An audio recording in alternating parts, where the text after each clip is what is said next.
una pequeña prueba de, por ejemplo, vamos a diferenciar las palabras mal escritas de las escritas. Vamos a utilizar nuestro razonamiento verbal. Vamos a utilizarlo. ¿Bien? Entonces, ahí ustedes se dan cuenta. O de repente, a ver, ¿cuáles de las dos palabras suenan igual y cuáles no? O de repente, de las dos palabras que yo estoy mencionando, ¿cuál de ellas es una palabra correcta? Ya podrían observarlo de esa forma. Si a pesar de que el niño escucha lo que ustedes le están poniendo como ejemplo y el niño aún así no diferencia una de la otra, bueno, pueden hacerlo con otros ejercicios. Y de ahí ya más o menos van sacando sus conclusiones. Mayormente eso, ¿en qué grado lo podemos observar con mayor entendimiento? En el grado de tercer grado, disculpen. ¿Ya? Sí, están grabando, no te preocupes. Pero no porque estén grabando no significa que ustedes no pueden estar atentos. O sea, ¿qué pasa? Y de repente la grabación se perdió. Por eso tienen que estar en clase.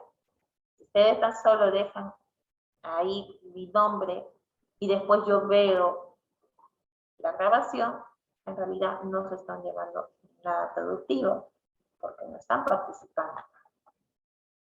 Bien, entonces ya con este ejemplo creo que podemos hacer una diferencia de lo que estamos observando anteriormente, ¿no?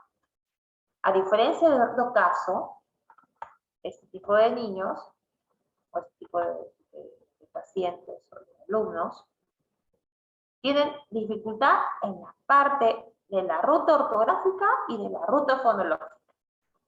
Aquí sí es un problema bastante grande. En el caso de estos niños, solo está afectada la ruta fonológica, pero no la ruta ortográfica. Entonces hay que ayudarles a diferenciar. No, pero si las pseudopalabras no se manejan. Sí se manejan porque ayudan mucho en la conciencia fonológica. ¿Ya? Ayudan muchísimo. Ya pseudopalabras, lamentablemente es un tema que no se coge mucho a nivel de primaria. Así, pasadito. Pero siempre es bueno poder hacer ese tipo de ejercicios para poder observar cómo está la discriminación y la conciencia fonológica del alumno. Tenemos una más, es todo un tema. Disgrafía profunda. Ya, aquí ya estamos hablando de algo ya un poquito más. Se produce cuando se lesionan las dos rutas fonológicas, fonológica y ortográfica. Por esa razón habrá dificultades con las palabras irregulares, pseudopalabras, palabras regulares. Lo más característico de este tipo de disgrafía es la emisión de errores semánticos al escribir dictados o de forma espontánea. Sustituye una palabra por otra relacionada semánticamente. Por ejemplo, naranja por limón, porque los dos son cítricos. Feliz por Navidad, porque cuando se dice la palabra feliz Navidad, yo relaciono Navidad, felicidad. Bien, aquí ya es una dificultad y un poquito más, más severa. Ya. Por ejemplo, el niño que no tiene más campo semántico. Cuando hablamos de semántica, nos referimos a la cantidad de vocabulario que uno tiene en su bagaje, en su cabecita, en lo que tiene ganado desde que nace hasta que va al colegio y etc. ¿No? ¿Cuánto vocabulario tienes? Depende mucho de cómo ha sido tu estimulación a nivel de comunicación. Depende mucho de cuánto lees y de cuánto comprendes. Entonces, ese tipo de casos lo he visto incluso en adultos. Cuando generalizan una palabra para todo. Por ejemplo, Hay niños que tienden a utilizar la palabra agua para todo, para la leche, para el jugo, para el mar, para la laguna, los ríos, etc, etc. Todo es agua, agua, agua, agua. ¿Ya? ¿Y qué sucede cuando esto ya pasa a ser como parte de no solo de lo que yo voy expresando, sino también de lo que yo voy escribiendo? Por ejemplo, si le dices, como bien lo acabamos de escuchar, por la palabra, escriban la palabra naranja, pero el niño cuando entiende de cítricos, cuando el niño entiende de cítricos, se entiende por el limón. Entonces, en vez de escribir naranja, escribe limón. En vez de escribir jugo de naranja, bueno, en este caso es jugo de limón. Entonces, todo lo va a generalizar de esta forma. Y ahí sí es un poquito más no es difícil, pero para el alumno, disculpen, para el alumno, bueno, es todo un reto poder comprender y poder escribir. ¿Por qué? Porque hay una limitación, no por falta de estímulos, sino que ya hay una lesión. Ya hay una lesión, ya estamos hablando a nivel neuronal o neuronal o neurológico. Entonces, en estos casos, bueno, es más fácil poder detectarlo cuando el pequeño empieza la etapa preescolar. Por ejemplo, si es que este pequeño tuvo alguna dificultad de repente durante la etapa de nacimiento, o de repente después del nacimiento, y esto no se fue abordando a tiempo, ya voy a coger una frase que decía mucho mi profesora: la etapa de 0 a 3 años es la etapa de oro, es la primera etapa de oro. Si en esta etapa nosotros observamos que los niños tienen dificultades a nivel de desarrollo y no se aborda a tiempo para poder detectar o para poder prevenir, entonces tenemos la segunda etapa de oro, que es de 3 a 6 años. Si en esta etapa, ojo, si en esta etapa no se aborda,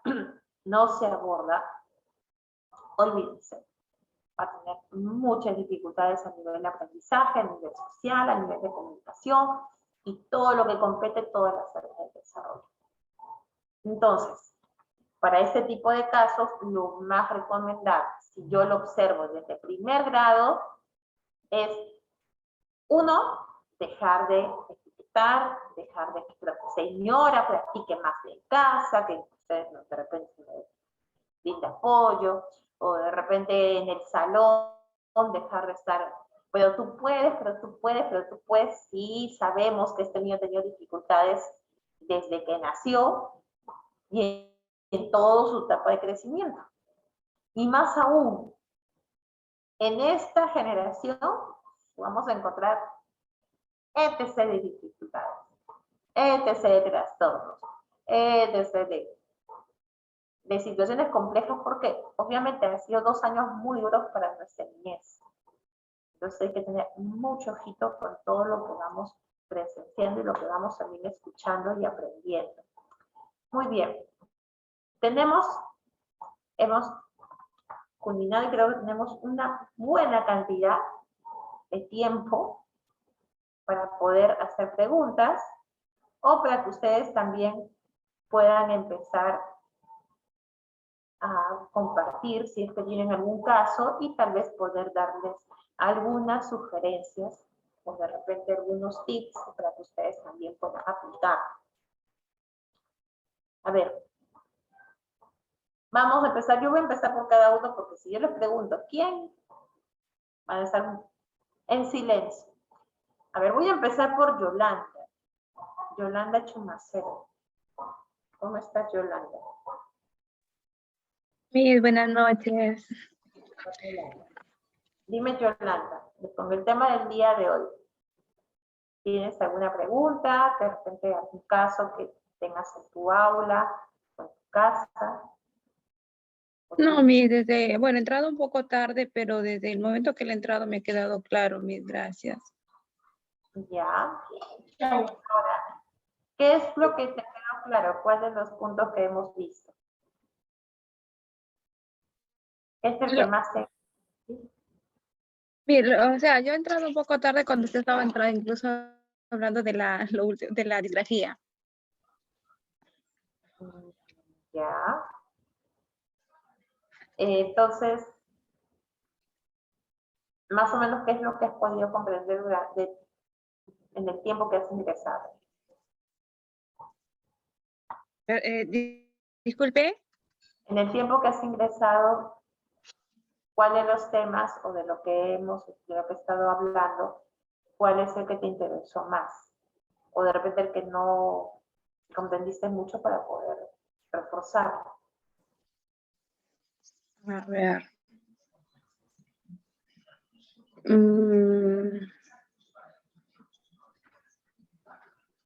A ver, un momento,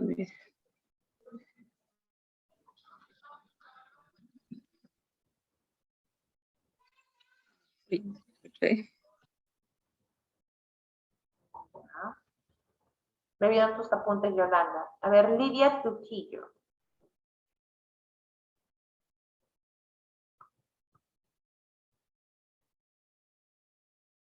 ¿Podría volver a repetir un poco sobre la disgrafía motriz?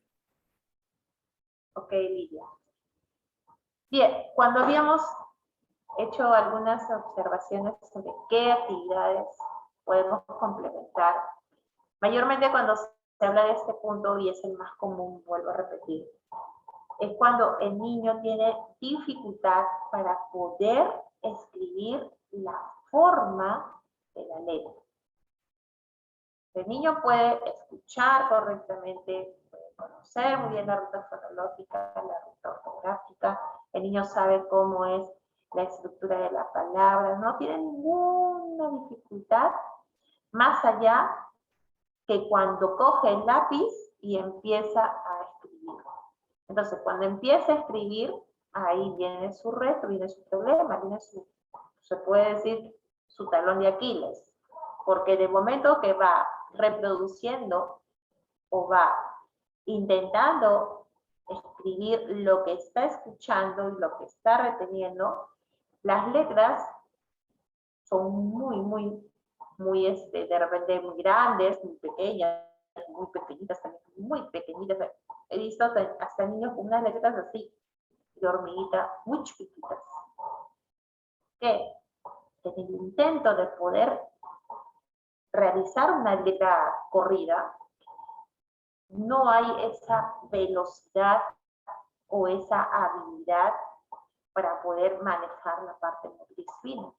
Por eso se habla a nivel motor. Cuando escuchamos el término motor, nos referimos a movimiento. Movimiento tanto de todo el esquema de nuestro cuerpo, cabeza, tronco, de las partes más pequeñas del cuerpo, etc. Entonces, a ese tipo de disgrafía se refiere. Ese tipo de disgrafía, como decía, es la que se ve siempre en todo el proceso, tanto desde 5 años, ya, ojo, antes que me olvide. También hay casos en que los niños presentan una disgrafía, pero no muchas veces por causas neurológicas. Muchas veces puede ser por un mal día en la parte del apestamiento y también en un mal proceso de la etapa de la preescritura. ¿Ya? Un mal proceso. ¿Cómo es esto? Bueno, ya no estoy viendo mucho en algunos colegios, pero antes de pandemia, mucho antes de pandemia, los niños desde inicial, desde los 3 años, no les miento, desde los 3 años ya estaban cogiendo lápiz para hacer vocales. hacer sílabas. Sí. ¿Ya? Me sorprendió mucho un colegio de, en este caso, no me acuerdo, el colegio de ingeniería, ingenieros, no me acuerdo cuáles son los. Colegios particulares que empiezan incluso con letra corrida y no con las mayúsculas, porque es primero empezar con las mayúsculas, ¿verdad? Claro, y antes de la mayúscula, como bien habíamos visto en aprestamiento para la escritura, siempre se empieza con las líneas. Siempre se empieza utilizando. Miss, Sí, disculpe, sí, yo también he visto en algunos colegios particulares de 3 añitos, pero eso lo hacen mayormente casi en el mes de noviembre, diciembre. Veo que hacen ya los trazos de las vocales así en letras mayúsculas, pero claro, no, son muy pequeñitos, pero sí ya han tenido todo un aprestamiento de trazos, o sea, de emboliamiento, o sea, de todo lo que es la parte motriz final, de todo lo que es la parte motriz final de los pequeñitos, al final del año, de repente hacer esos trazos tampoco es correcto. Yo pienso que es prematuro. Claro, sí, yo también pienso, pero al final, o sea, ya casi noviembre, diciembre, de aparte que ya tienen un buen aprestamiento, bueno, tanto, son pequeñitos, claro, pues, ¿no? Pero ya que han hecho tantos trazos, o sea, no simplemente saber el significado que ese es A, ese es E, no, sino simplemente su trazo, dándole noción al trazo de la vocal en letra mayúscula, ¿no? Porque en sí el niño todavía no, para 3 años trabaja todo lo que es la motricidad fina del pequeñito, ya cuando sean más grandecitos, pues no, ya recién van por las vocales, pero no sé, pues, ¿no? En este caso, casi ya para noviembre, diciembre, después de tantos trazos, realizar un trazo sin estar diciendo, no, esta es la A, la A y esta es la E, pues, ¿no? Simplemente sus trazos nada más. correcto, Susana. Bien. Eh, es bueno aprender de diferentes experiencias. Voy a hablarlo bajo mi perspectiva de docente y también porque tengo tiempo trabajando con niños muy pequeñitos. Sí, es bueno poder de repente darles algunas informaciones. No creo que como todos sabemos, los pequeños tienen toda una gran amplitud de expansión o mejor dicho, una plasticidad cerebral muy, muy impresionante y pueden recibir cualquier tipo de información. Pero hay que tener mucho cuidado en entregar más de una información que se va a repetir constantemente. ¿A qué me refiero? Por ejemplo, si he visto aulas y colegios donde los pequeños de 3 años están escribiendo las vocales. Escribiendo. Ojo, porque no están escribiendo, solamente están reproduciendo. Pero en 4 años lo vuelven a ver. Pero en 5 años lo vuelven a ver. Entonces, mi recomendación sería que en esta etapa que es muy, muy bonita, la etapa de 2 años y 3 años, porque ahora lo están encasillando así, 2 y 3 años, es una etapa donde el pequeño, más que coger un lápiz y un color, tiene que trabajar muy bien su psicomotricidad. Muy bien su psicomotricidad. Todo tiene que ver con la psicomotricidad. Todo. Tanto en la parte fina como en la parte gruesa. ¿Por qué? Porque cuando ya hay una madurez, y eso también lo hemos visto en el transcurso de estos 2 meses, parece bastante, ¿no? En el transcurso de estos 2 meses hemos observado que la maduración es la única que va a conllevar al niño a decirle, ya estás listo. ¿Bien? Y para que se dé ese desarrollo de la maduración, tenemos que también entregarles lo que se necesita según su edad. Entonces, yo voy a entregarle al niño para que de repente haga sus vocales, todo, pero ojo, siempre y cuando Mi pequeño ya pasó del garabateo sin sentido al garabateo con sentido. Si el agarre está totalmente acertado para que el niño pueda empezar a realizar figuras, porque en realidad para ellos son figuras, para nosotros son letras, para ellos son figuras. Si pueden realizar estas figuras, ¿no? Que estén inclinadas, que estén echadas una en la otra. O sea, si el niño conoce muy bien también su lateralidad, o con 3 años, a los 3 años, recién pueden definir su lateralidad. Recién. Hay muchos niños que son bilaterales, aún hasta de 4 años. ¿Por qué? Porque todavía hay una falta de proceso, ¿no? O sea, ¿con cuál de los dos me quedo yo? ¿Con cuál de los dos me siento yo más cómodo? ¿No? Y siempre y cuando ahí también que la mamá que no con la derecha, no con la derecha. Entonces ahí, otro problema más para el niño. Entonces, hay que tener en cuenta esas cosas. Es muy peligroso, es muy peligroso. Por eso, con los niños pequeñitos hay que darles cositas así, pero bien, bien puntuales, dentro de su etapa de desarrollo, no quemando etapas, no sobrecargando, ¿ya? ¿Por qué les cuento? Tengo el caso de un pequeño de 2 años,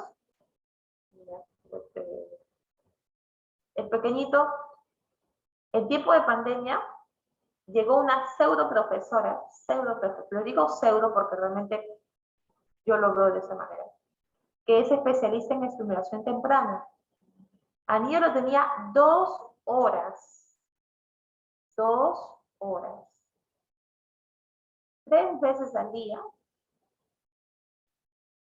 dando el programa de estimulación, 2 horas, un pequeño de 1 añito.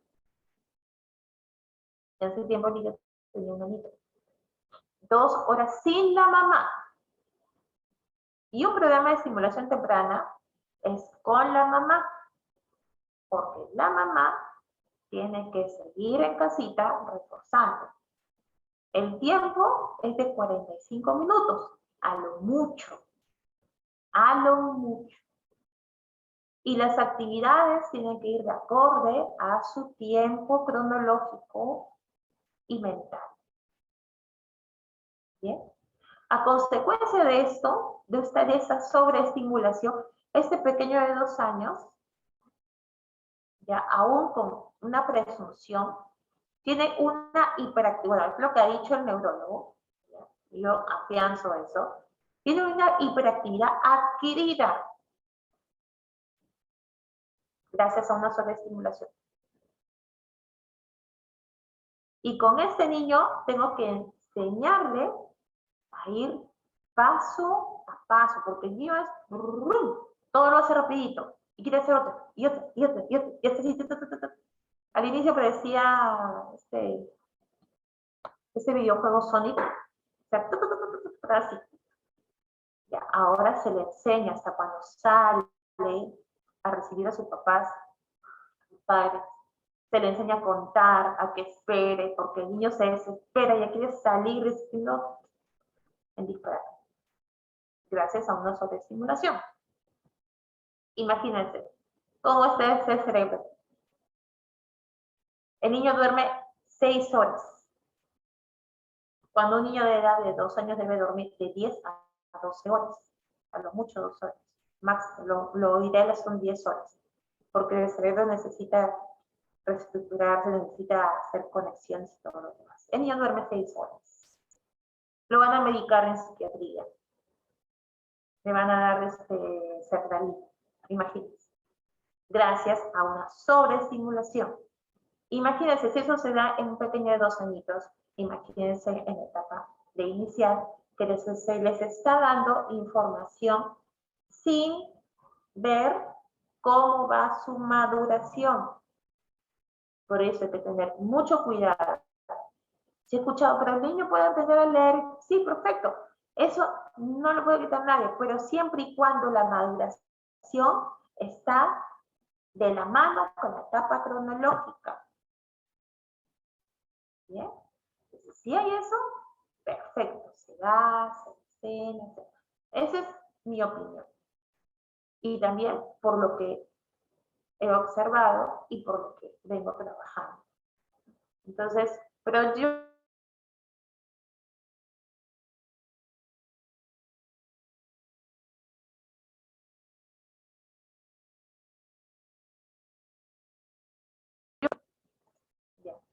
he visto, he escuchado, mi vecino, yo aprendí, ya que más, quemaron etapas y después resultados vemos en primaria. Muy bien, pero de todas maneras, Susana y Lidia, como les digo, pueden existir las experiencias de otros colegas, de repente de colegios, de repente de familiares. Puede haber resultados, pero recuerden que no todos los niños son iguales. Tal vez para algunos sí, porque han llegado a ese nivel de maduración, pero tal vez para otros no, porque todavía están en ese proceso. Entonces, por eso hay que tener mucho cuidado. Marta, no sé si de repente deseas aportar algo. No, Miss, quería hacer una pregunta. Si bien es cierto, se parte de un diagnóstico, a nivel primaria, me gustaría, Miss, que los tipos de disgrafía que usted nos ha presentado, nos dieras qué actividades, ¿no? Podrían los niños realizar para superar estos problemas que se presentan, ¿no? Si nos podría dar un alcance, Miss, con su experiencia que usted tiene a nivel primario, me gustaría saber. Correcto, Marta, gracias. Bien, bueno, cabe resaltar que cuando se trata de trastorno no se supera, sino se aprende a manejar, se conlleva, se convive con él. Entonces, enseñarle a un niño a convivir con ello, pues definitivamente con el grupo de especialistas adecuados y con el apoyo del docente, el niño va a ir excelente.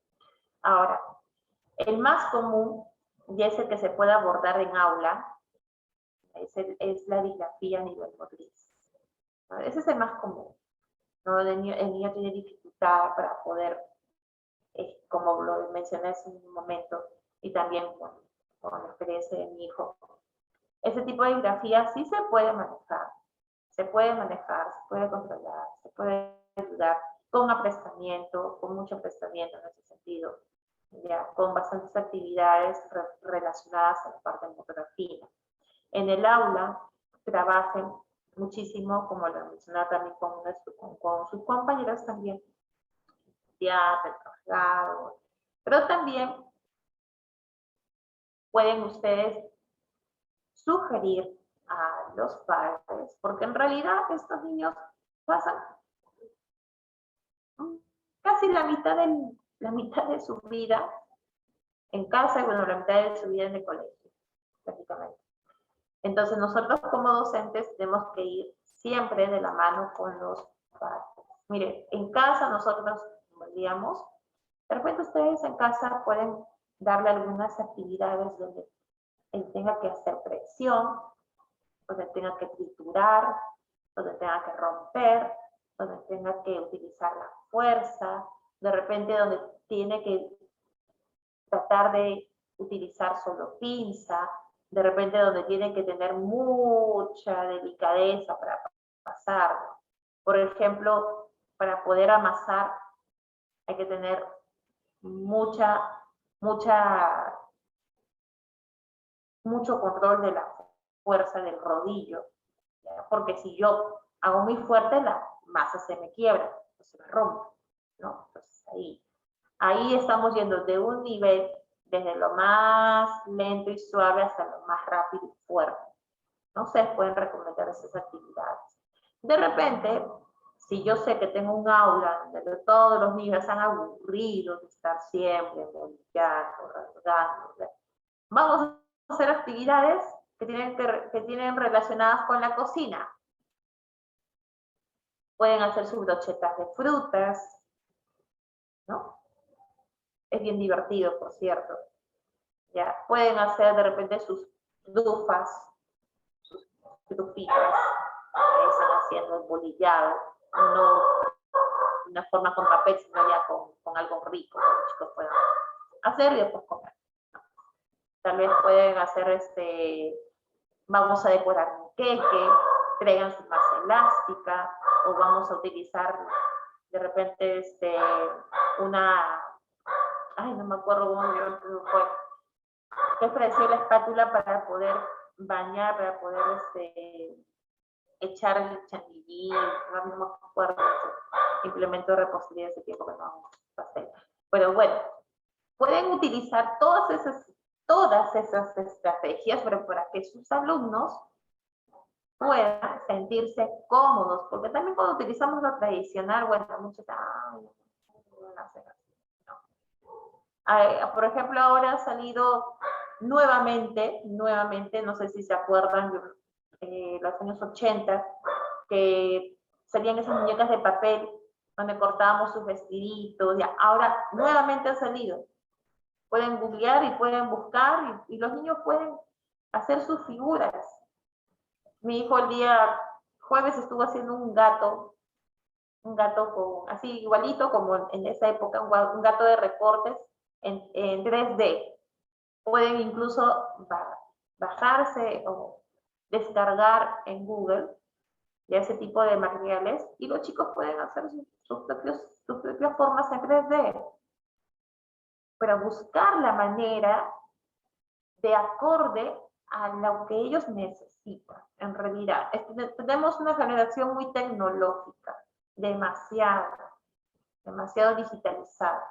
Entonces, hay que tratar de buscar qué es lo que ellos les agrada y poder complementarlo, ¿no? Poder complementarlo. Pueden hacer eso. Entonces, cuando yo me comprometo en poder asemejarme a los gustos de mis alumnos, ellos también van a complementarse conmigo. Entonces, si yo sospecho de un niño con disgrafía motriz, ya, definitivamente todo el salón está relacionado. Todo el salón está comprometido. Y todos vamos a tener que hacer lo mismo. No lo voy a decir, porque Daniel tiene disgrafía, todos vamos a hacer, no. Jamás delatar a un alumno por su condición. Jamás. Para sensibilización puede ser, pero no generalizar, porque fulano de tal está así, todos vamos a hacer lo mismo, no. ¿O vamos a ayudar? No. La idea no es hacerlo sentir pobrecito del grupo, ¿no? Sino vamos a aprender a hacer ello para que todos podamos aprender, para que todos podamos mejorar, para que todos, realmente ese niño no se va a sentir excluido, se va a sentir incluido. Por eso se habla de la inclusión educativa. ¿Ya? Porque eso es lo que se tiene que lograr. Muy bien, no sé si tienen otra pregunta más. A ver, Daisy, quisiera escucharte, de repente Daniel no escuchaba mucho. Profesora, disculpe, quería hacerle una consulta. El proceso para que nuestros niños puedan, en este caso, coger la crayola o el lápiz, primero se trabaja con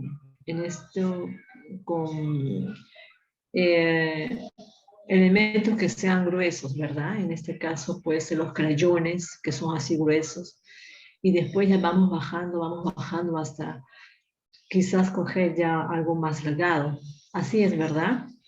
Sí. Con diferentes materiales o algo así para que ellos también puedan, ¿no? Eso sería para los más pequeñitos, ¿no? De 3 añitos, ¿no? Conforme a su edad también, ¿no? Yo les recomiendo, Nélida, y a las que, por ejemplo, ustedes, alumnas que están en el nivel inicial, antes de que cojan crayolas, hagan moteado. Antes de que cojan crayolas, hagan moteado. ¿Ya? Y después de moteado, utilicen pincel. Y cuando ya los pequeños, perdón por eso, cuando ya los pequeños manejan muy bien sus motas, sus pinceles, sus rodillos, y recién completemos con las crayolas. ¿Por qué? Recuerden el agarre, recuerden la fuerza y recuerden también el tipo de garabateo que están ellos presentando. Por ejemplo, mi aula es un aula neurodiversa. Con más razón, con más razón. Tengo un aula neurodiversa en la tarde y tengo un aula inclusiva en la mañana. Entonces, bajo lo que estoy observando de los pequeños, hay que también tener en cuenta qué tan receptivos son con las témperas. Si les gusta agarrar y si no les gusta agarrar, ¿qué estrategias puedo utilizar? Ahora hay infinidad de materiales. Hay rodillitos con esponja, hay unos taponcitos también con esponja, que es para motear. Está también ha salido uno que me pareció bastante divertido, que es parecido como un rociador, ya donde los pequeños aprietan, presionan y salen las témperas. Y eso les encanta a ellos porque todavía tienen esa fuerza, pues no, esa fuerza que no pueden controlar. Entonces, cuando ya manejen bien ello, ahí recién cojan las crayolas. Recién. O sea, las crayolas en sí, a muchos pequeños, rayan y ya. Pero ¿qué es lo que les gusta a ellos? Les gusta ver todos los colores. Siéntenlos en el piso y echen las crayolas ahí. Que se tiren al piso y empiecen a rayar. Entonces, cuando ya manejen bien y ya conozcan bien el material, hay recién sentaditos. En su hoja 3, en su hoja 4, su dibujo, pues ya conocen el material. Y luego ya voy con colores. ¿Ya? Y luego con plumones. Y ya que tienen bien el manejo de los objetos, en este caso de los materiales gruesos, ya va a ser más fácil para los delgaditos. Pero todo tiene un proceso. ¿Se dan cuenta? Entonces, antes se creía que no, primero las crayolas. Primero las crayolas. Entonces, la idea es eso, ir por pasos, para que los pequeños puedan también sentirse cómodos y puedan también disfrutar del momento. Sí, Susana, escucho. Para los Gracias. niñitos, para los pequeños de 2 añitos, todo su periodo escolar, solo tienen que coger crayolas. O sea, no, muy aparte de lo que nos has indicado, está muy bien, sino todo su etapa escolar, o sea, trabajar con crayolas, solo con crayolitas, o también ya se les puede incluir, creo que los colores ya son muy fuertes todavía para ellos. ¿De qué edad? ¿De 2 y 3 De 2 años? añitos, no, de 2 añitos. 2 años. Puras crayolitas, ¿verdad? Claro, las crayolas son muy divertidas, pero ¿sabes qué es lo que les gusta a los pequeñitos? Les gusta los colores vivaces, los colores fuertes, las témperas. Porque mis compañeros de trabajo, o sea, con los más pequeñitos sí usan puras crayolas, pero cuando ya casi van ya casi noviembre, diciembre, recién le dan los colores. Porque ya han tenido, no sé si estará bien, de repente, o terminar todo el año con sus crayolas ya en 3 recién ya. Igual en 3 añitos, toda mitad de año con crayolas y después de julio empiezan con los colores. Por ejemplo, yo recomendaría que podría cambiarse. En vez de colores, plumones. Porque todavía ellos son súper sensoriales visuales. Entonces los colores como que no les llama mucho la atención.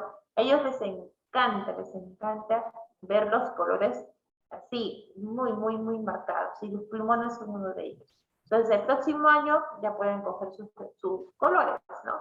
Pero sí les recomendaría que utilicen mucho las témperas, bastante, en diversas maneras, con el matamoscas, con la esponjita, de repente con los rodillos, de repente con hojas, con las hojas de los árboles, llévenlos un día al parque, bien seguros ayer. Llévenlos al parque, que con sus hojitas y que con las hojas se empiecen a pintar. con el algodón, con el hisopo, con corchos, pueden utilizar hasta con las verduras, o sea, traten de que la témpera sea una forma de que ellos puedan desarrollar su imaginación con diferentes formas, diferentes materiales donde ellos puedan sostener, agarrar. Y después, ahí vamos con los plumones, y después ya vamos bajando, y después ya las crayolas, después las crayolas, con los plumones y después los colores. Ya los colores ya podría ser para un proceso mucho más maduro en el agarre y también en la forma en cómo ellos lo van a utilizar en la hojita, ¿no? Pero 2 añitos, pues 2 años es una etapa donde ellos quieren sentir pues todo en su piel, en sus manos, muchas veces, como les digo, también hay que observar si es que hay algunos rechazos, ¿ya? Y cómo complementar eso. Daniel, terminamos con la pregunta de Daniel. Sí, Daniel, te escucho. Buenas noches, señorita. En una sola palabra, algunos niños pronuncian, en vez de tallarín, pronuncian tallallín. ¿Pero qué edad tiene? Unos 5 años. 5 años. Bueno, hay una sustitución de la R por la E, por la doble E. Entonces, ahí una evaluación del lenguaje sería buena para ver si es por un problema de cómo lo pronuncia o si ya vendría a ser un problema en cómo la lengua se sitúa en el lugar para la emoción o para que se pueda emitir ese sonido. Si ya tiene 5 años, ya una observación por medio de un terapeuta del lenguaje. Eso sí te recomendaría porque de repente hay otros asociados más. Entonces hay que ver si es por la forma, o disculpe, si es por el modo de articulación, o por el punto de articulación, o por los dos problemas unidos, que no permite que el niño pueda interiorizar el sonido y la manera en cómo lo reproduce. Eso sí te recomendaría. Muy bien, alumnos. Entonces, vamos a concluir la clase del día de hoy. Hemos empezado con trastornos de la lectoescritura. La próxima semana vamos a ver sobre la dislexia. ¿Ya? Y después vamos a terminar con un pequeño test para que ustedes puedan aprender a aplicarlo. Ya, solo para las partes básicas, no para los casos ya más severos. ¿Ya? Solo para lo básico, para que ustedes lo puedan aplicar en su casa, con sus alumnos, o de repente también ustedes pueden proponerle a algunos colegas, ¿no? Para que lo puedan hacer. Entonces, conmigo hasta el día de hoy. La próxima semana nos vamos a ver para poder saludarnos también por el Día de las Madres, las mamitas. Ya, nos vamos a saludar.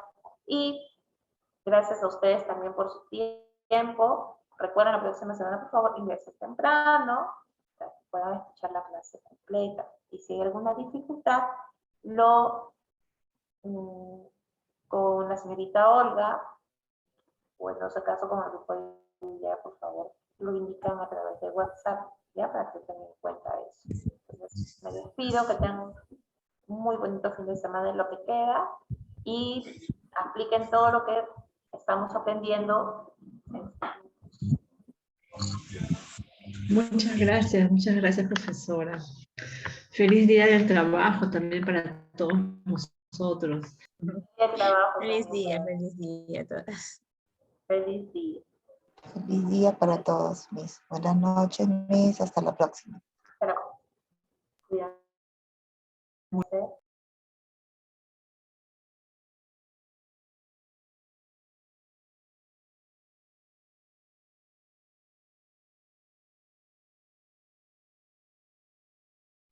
Escritura. Tengan todos muy buenas noches.